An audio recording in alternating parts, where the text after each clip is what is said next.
Welcome back to Dragon Quest. In the previous episode, I reached level 15, bought the strongest weapon and armor available in shops, acquired enough gold to buy the silver shield, and got the Staff of Rain, the second of Erdrick's legendary items. With only one item remaining, the path of Charlock Castle is soon to be unlocked. Since I managed to get 14,800 gold during the last session, I make a trip for Cantlin. It might still be a bit risky, but with some luck, I reach the town and purchase the silver shield. I now have the strongest shield in the game, and not only that, since this is the last piece of equipment I can purchase, gold has stopped being a big concern of mine. Even if I'm to fall in combat and lose half of my gold, all I'd buy anyway are cheaper consumables, like herbs. By this point, all I can do is either grind or attempt progress until I hit a brick wall and I'm forced to grind. I choose the latter, going to Swamp Cave to face the green dragon there, voluntarily this time. I attempt to put him to sleep, but fail. He doesn't deal a big amount of damage, so I decide to attack him, resulting in a lucky critical hit. Well, that was anticlimactic. I continue further into this room, finding a locked door, opening the door, finding Princess Gwaelin, and rescuing her. I could carry her all the way to Tentacle on foot, which would be very funny, but I decide to go the faster way of casting outside then return. I enter the castle, then talk to King Lorik, who is very thankful for the rescuing of his daughter. Princess Gwaelin then gives the hero her love, which will keep the two of them connected, no matter how far away they are from each other. Once again, I'm faced with the choice of attempting to progress or grind. I choose to progress again, going to Hawksnest to see if I can retrieve the item old merchant Wynn left behind. I find what seems to be his ruined shop on the east, and step into the tree where he buried the item. However, it is guarded by an axe knight. This enemy is very threatening, having high stats and being a caster of sleep, which is never pleasant in this game. He even resists sleep, and has some minor stop spell resistance, so bad luck can really turn this encounter sour. I decide to push through though, and get rewarded with another critical hit. I took this challenge because of the lack of a meaningful punishment, but didn't expect to defeat him that easily.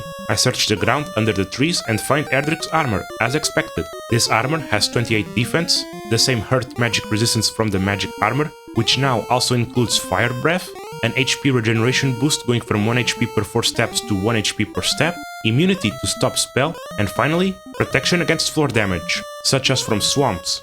This is the ultimate in armor pieces, granting amazing survivability.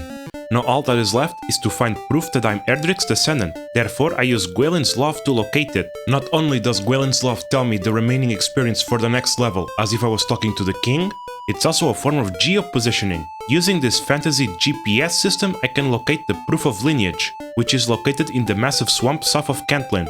Thankfully, Erdrick's armor negates any damage I would take from it, so it's a smooth travel. I reach the point told to me by the old man at Cantlin and search the ground, finding Erdrick's token.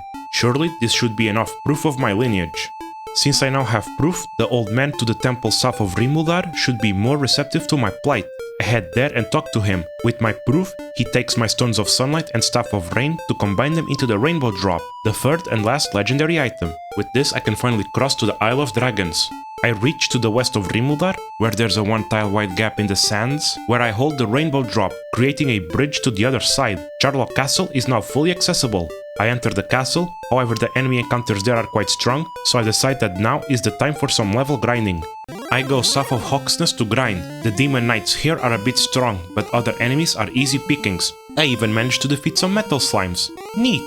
I reach level 16 quickly, but since I lack MP, I go back to Tentacle to restock, then return south of Hawksnest. This time, the demon knights are more easily defeated, so I grind a tiny bit faster. After spending some time here, I reach level 17, which gives me the Heal More spell. More expensive than the heal spell, this spell recovers a huge amount of HP, granting me much survivability. With this spell in hand, I start pondering if I can take a shot at Charlock Castle, so I decide to risk it. I journey to the castle, finding 2 locked rooms on each side of the first floor, with damaging magic floor, which I am now thankfully immune to. Unfortunately, the stairs in both rooms lead to dead ends, so I go back to Rimuldar to restock, then return to Charlock Castle. On my second attempt, I decide to go to the center. The throne room here is guarded by magic floor, so this might be the place where a secret entrance is. I check the throne, and I'm told that the wind blows from behind it, so I search the floor behind the throne, and sure enough, there are hidden stairs. I go to the first underground floor, finding more stairs to the next floor. In this floor are new enemy encounters, consisting of blue dragons, fire-breathing enemies that are stronger than their green counterparts, with better spell resistances to boot, and stonemen, incredibly high HP enemies, though they are still somewhat vulnerable to the sleep spell. I go around the room to find more stairs that lead deeper, Find another set of stairs west on this floor. Now, in the 4th underground floor, I find stairs that lead up, continuously climbing through the floors until I find myself back at 1st underground floor. Then I find a set of stairs that leads me back to the 2nd underground floor in a central room where I found a chest that holds Erdrick's sword.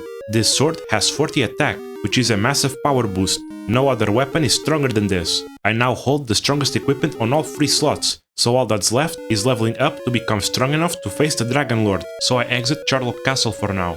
With the best equipment in tow, I go back south of Hawksness to continue my grind. Erdrick's sword makes short work of my enemies, and thus I reach level 18. Reaching this level, I decide that I should relocate near Cantlin for my grind.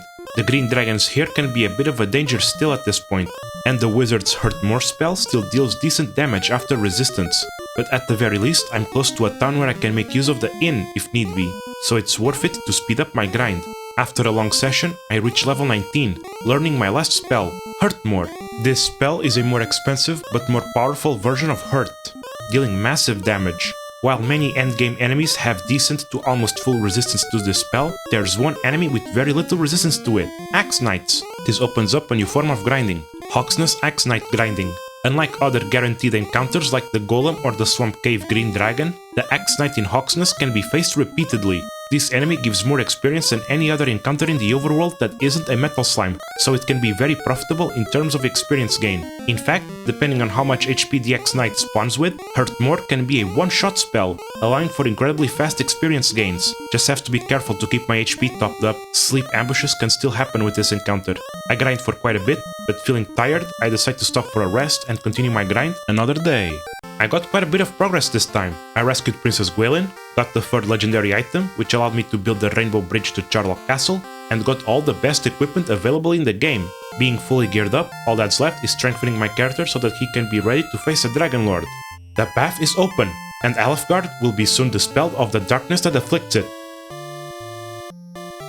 Thank you for watching, and I'll see you next time, as I finally face and defeat the Dragon Lord.